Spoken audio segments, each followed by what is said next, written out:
పరలోకమందున్న దేవుడు కూడా మహా స్వాస్థ్యమును కలిగి ఉన్నాడు, గొప్ప సంపదను కలిగి ఉన్నాడు. గుర్తుపెట్టుకోవాలి, దేవుడు గొప్ప సంపదను కలిగి ఉన్నాడు. అయితే ఇప్పుడు దేవుడు ఏమనుకుంటున్నాడు అని అంటే, తన సంపద ఏదైతే, తన యొక్క సంపద, ఒక ఆయన రాజ్యం ఏదైతే ఉందో అందులో తన పిల్లలకు కూడా వాళ్ళకు భాగాలు ఇచ్చి ఆయన యొక్క లోకమును కూడా స్వతంత్రించుకోవాలి అన్నటువంటి కోరిక ఎవరికి ఉన్నది? చెప్పండి, ఎవరికి ఉన్నది? ఎవరికింది చెప్పాలి, ఎవరికి ఉన్నది?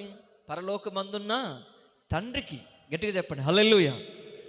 సో పరలోకమందున్న తండ్రి యొక్క కోరిక ఏంటంటే, ఆయనకున్న సమస్తం మీద తన పిల్లలకు అధికారం ఇవ్వాలి, వాళ్ళకు ఆ యొక్క సమస్తమును పంచిపెట్టాలన్నటువంటి కోరిక దేవునికి ఉంది. అందుకనే మీరు హెబ్రీ పత్రిక 2వ అధ్యాయం 5వ వచనం ఒకసారి మీరు చూస్తే, రాబోచున్న లోకమును చదవండి ఒకసారి. మనము మాట్లాడుచున్న 2:5 ఆ రాబోవు పరలోకమును చూసారా? మనం ఇప్పుడు దేని గురించి మాట్లాడుతున్నాము? పరలోకమందున్న దేవునికి రాజ్యము, దేవునికి ఏమున్నదని చెప్పుకున్నాము? దేవునికి స్వాస్థ్యం ఉన్నది. చెప్పండి, ఏమున్నది? స్వాస్థ్యం ఉన్నది. యేసు ప్రభు ఏం చెప్పాడు? నేను నా తండ్రి యొద్దకు వెళుచున్నాను, నా తండ్రి ఇంట ఏమున్నాయంట? అనేకమైన నివాసాలు. నా తండ్రి ఇంట అనేక నివాసాలు ఉన్నాయి, నేను వెళ్ళి స్థలమును సిద్ధపరిచి మరలా వచ్చి నేనుండు స్థలములో మీరును ఉండులాగన మిమ్మును తీసుకొని పోతానని చెప్పాడు. అంటే ఇప్పుడు పరలోకమందున్నటువంటి దేవుని యొక్క లోకములో ఏమున్నాయంట? నివాసాలు ఉన్నాయి. ఈ నివాసాలు చాలా మహిమతో కూడుకున్నటువంటి నివాసాలు, చాలా గొప్పవి. ఈ యొక్క నివాసాలు చాలా విలువైనవి అన్నమాట. సో మన నివాసాలు లాంటివి కాదు. పరలోక పట్టణం యొక్క పునాదులు కానీ, దాని వీధులు కానీ ఎలా ఉంటాయంట? బంగారంతో ఉంటాయి, వెలగల రత్నములతో, ముత్యములతో ఆ యొక్క పట్టణము కట్టబడి ఉంటుంది. అందులో నివాసాలు కూడా దగదగా మెరుచు ఉంటాయి. గుర్తుపెట్టుకోవాలి, ఎలా ఉంటాయంట? ఆ నివాసాలు మెరుస్తూ ఉంటాయి. ఎందుకంటే అమూల్యమైనటువంటి ముత్యములతో కట్టబడినటువంటి పట్టణం అది. అంత గొప్ప పట్టణాన్ని ఎందుకు కట్టుకుంటున్నాడు దేవుడు అని అంటే, అది తన పిల్లల కోసం ఆయన కట్టుకుంటున్నాడు. హల్లెలూయా. అది ఆయన పిల్లల కోసమని ఆ పట్టణాన్ని ఆయన కట్టాడు. ఆయన పిల్లల కోసమని ఆ యొక్క పరలోకంలో గొప్ప స్వాస్థ్యమును దేవుడు సిద్ధపరిచాడు. ఈ యొక్క స్వాస్థ్యమును స్వతంత్రించుకోవడానికి ఆయనకి ఎవరు కావాలి చెప్పండి? ఎవరు కావాలి? పిల్లలు కావాలి. అంతేనా? ఇప్పుడు ఆస్తి ఉందనుకోండి, దాన్ని అనుభవించడానికి ఎవరు కావాలి? పిల్లలు కావాలి. పిల్లలు లేకుండా ఒక మనిషి సంపాదించుకుంటే ఏమవుతుంది అని, అతను సంపాదించి సంపాదించి సంపాదించి ఎంత సంపాదించినా అతను సంపాదించిన దానికి అతనికి ఎలాంటి తృప్తి ఉండదు.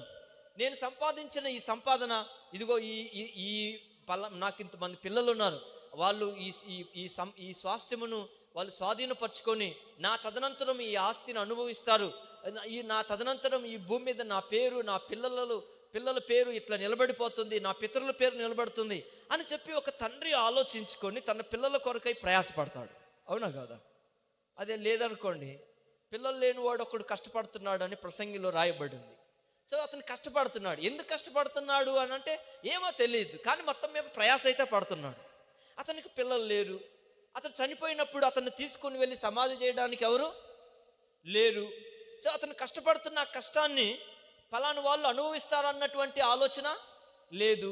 కానీ మొత్తం మీద అతనికి ఉన్న ఆలోచన ఏంటి? పని చేయాలా, సమకూర్చాలా, ఆస్తి సంపాదించాలి, అది ఒక్కటే ఆయన ఆలోచన. అందుకని సొలొమోను అన్నాడు, భూమి మీద ఇతను కష్టపడింది కూడా వ్యర్థమే అని అన్నాడు.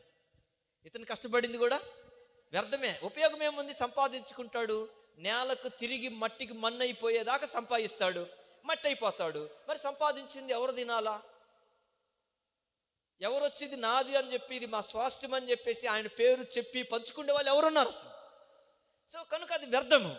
కనుక దేవుడు ఏంటంటే, ఆయన తనకున్న సమస్తం ఏదైతే ఉందో ఆయన పరలోకాన్ని కలుగు చేసినాడు, మహిమను, మహా గొప్ప కార్యములను చేసినటువంటి దేవుని ఆలోచన ఏంటంటే ఆయన యొక్క స్వాస్థ్యమును పంచుకోవడానికి, అనుభవించడానికి ఆయనకి ఎవరు కావాలి? కుమారులు కావాలి. ఆమేన్, హల్లెలూయా. ఆయనకు కుమారులు కావాలి, కుమార్తెలు కావాలి, ఆయనకు పిల్లలు కావాలి.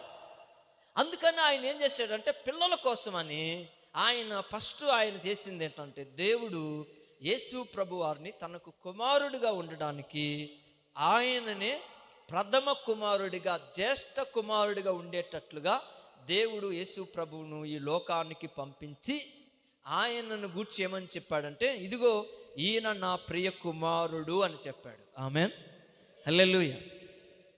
అంటే కుమారుడు అంటే ఇప్పుడు మీరు అర్థం చేసుకోవాలి, కుమారుడు అనగానే ఈ సమస్తం అంతటికి అధికారి అన్నమాట. చెప్పండి, ఎవరు అధికారి? కుమారుడు. ఎవరు అధికారి? అది యేసుక్రీస్తు. ఎవరు అధికారి అంటే యేసుక్రీస్తు. దేని మీద అధికారి అని అంటే ఆయన పరలోకం మీద అధికారి, భూమి మీద అధికారి, ఈ భూమిలో ఉన్న సమస్తం మీద ఆయనే అధికారి. అందుకని ఆయన లేకుండా ఏమీ కలుగలేదు, ఆయన లేకుండా ఏమి కలగడానికి లేదు, ఆయనకు తెలియకుండా ఏమీ జరగడానికి లేదు. ఆయనే సమస్తం మీద అధికారి అయి ఉండి ఆయన అన్నిటినీ జరిగిస్తున్నాడు. ఎందుకనంటే ఈయన కుమారుడు. చెప్పండి, ఎవరైనా ఈయన కుమారుడు. చాలామంది యేసు ప్రభువును దేవుని కుమారుడు అని ఒప్పుకోవట్లేదు. నేనేం చెప్తున్నానంటే మీరు యేసు ప్రభువును దేవుని కుమారుడని మీరు ఒప్పుకోవటము, దేవుడు యేసు ప్రభువును తన కుమారుడని ఆయన చెప్పిన మాటను మీరు నమ్మి దానికి మీరు ముద్ర వేసినట్లు. నేను నమ్ముతున్నాను అని. ఏమి నమ్ముతున్నానని చెప్పండి, ఏమి నమ్ముతున్నానని? యేసు క్రీస్తు దేవుని కుమారుడు అని. సో మీరు ఎప్పుడైతే మీరు ఎక్కడికైనా వెళ్ళినప్పుడు యేసు క్రీస్తు దేవుని కుమారుడని మీరు ఎప్పుడైతే చెప్తారో అప్పుడే మీరు దేవుడు ఈయన నా ప్రియకుమారుడు అని చెప్పినటువంటి మాటను మీరు కూడా నమ్మి, అవును తండ్రి, నీవు నీ కుమారుడైన ప్రభువును నా కుమారుడని నువ్వు చెప్పినటువంటి మాటను నేను అంగీకరిస్తున్నాను. ఆయన నీ కుమారుడే. ఆయన ఎవరు? నీ కుమారుడు. సో యూదులు చేసినటువంటి పని ఏంటంటే యేసు ప్రభువును దేవుని కుమారుడుగా వాళ్ళు ఏం చేశారు? అంగీకరించలేకపోయినారు. కారణం ఏంటి అంటే ఆయన నరుడుగా పుట్టాడు, ఆయన ఈ లోకంలో మరియ కుమారుడిగా, యోసేపు కుమారుడిగా యేసు ప్రభు పిలువబడ్డాడు. అందుకని చెప్పి వాళ్ళందరూ ఏమన్నారంటే ఈయన తల్లి పేరు మరియ కాదా, ఈయన తండ్రి యోసేపు కాదా, ఇతను అక్కా చెల్లెళ్ళు మనతో ఉన్నవారు కాదా, ఈయనకి ఎక్కడి నుంచి వచ్చింది ఇంత పాండిత్యము, ఈయన మాట్లాడే మాటలు ఇంత గొప్పగా, ఇంత తెలివిగా, ఇంత అద్భుతమైనటువంటి రీతిగా ఈయన మాట్లాడుతున్నాడు అంటే ఈయనకి ఎక్కడి నుంచి వచ్చింది పాండిత్యము అని వాళ్ళందరూ ఆశ్చర్యపడ్డారు. అంటే వాళ్ళు ఏమని ఆలోచిస్తున్నారు? ఆయన కేవలం మరియ కుమారుడు, యేసేపు కుమారుడు అన్నదే వాళ్ళు ఆలోచిస్తున్నారు. కానీ అక్కడ బైబిల్ ఏం చెప్తున్నదంటే, యేసుప్రభు ఏం చెప్తున్నాడంటే నేను దేవుని కుమారుణ్ణని చెప్పాడు ఆయన. కనుక ఇక్కడ మనం యేసు ప్రభును దేవుని కుమారుడని నువ్వు నమ్మడం అనేది, నీవు దేవుడు తన కుమారుడు అన్నటువంటి ఆ మాటను నువ్వు ముద్రేసినట్లే నేను నమ్ముతున్నాను. ఎవరైతే యేసుక్రీస్తు దేవుని కుమారుడని నమ్ము ప్రతివాడు వాడు దేవుని మూలముగా పుట్టి ఉన్నాడు.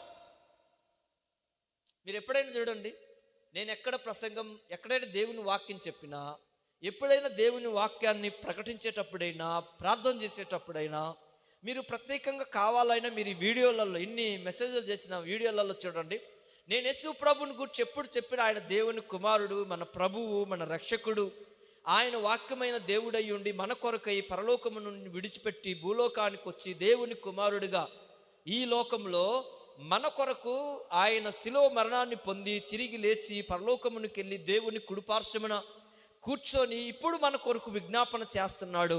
మరలా తండ్రి ఎప్పుడైతే ప్రభుని లోకానికి పంపిస్తాడో అప్పుడు మరలా యేసు ప్రభు ఈ లోకానికి వస్తాడని నేను ఎన్నోసార్లు మీకు ఇది చెప్తా ఉంటాను. ఎందుకంటే ఇక్కడ దేవునికున్న సమస్తానికి వారసుడు కావాలి. ఇప్పుడు యేసు ప్రభు దానికి వారసుడు అవ్వాలి అని అంటే ఆయన ఎవరు కుమారుడై ఉంటాడు? ఆయన దేవుని కుమారుడైతేనే దేవునికున్న సమస్తం మీద ఆయనకు అధికారం ఉంటుంది.